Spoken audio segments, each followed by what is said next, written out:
keep your eye on Scott Walker, particularly in the context of this massive amount of money that's going to come in from the Koch brothers. $900 million. That's more than both parties spent in the off-year election in 2014. It matches what each individual spent in 2012.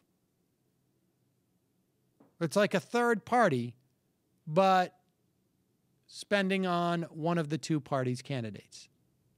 It's not even like that. That's what it is.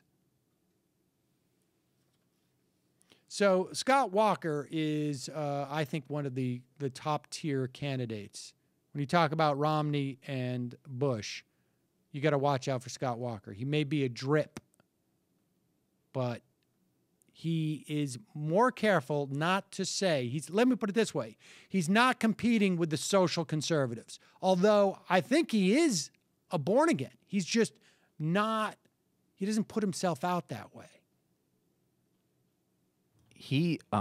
Brian Beutler had a good piece on him that I just noticed in the New Republic about basically, apparently he gave a speech, I think, at that Freedom Summit or one of those things that's been happening recently where, because he was more sort of charismatic than he's been in the past. He's also known for being a very bland. Yeah, like you say, like a His drip. dad was a Baptist minister or something, I think. Oh, I didn't know or something, that. a minister of some sorts, and I think there was a little bit of that going on. But he took aim at the whole premise of talking about inequality. And Beutler was saying that's going to really hurt this GOP pivot to try to co-opt that conversation. Oh, yeah, of course. And then at the same time, it'll obviously really fortify him with certain aspects of the base and the donor class. Definitely. And so Walker is in that tier of establishment candidates, in my estimation.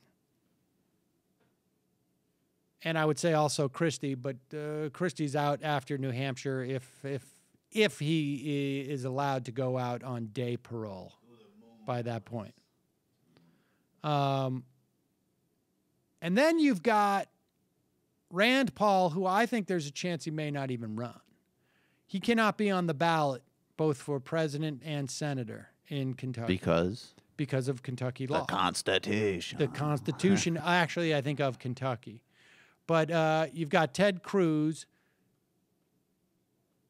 Ted Cruz is going to be, in some respects, battling some of these guys like Huckabee and Ben Carson and Rick Santorum, but he's got a different sort of, he's got a little bit more of that anti-government fervor.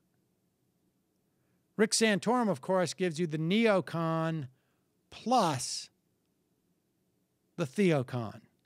And so he may be attractive to somebody as a vice presidential candidate. But that's how this stuff is shaking out.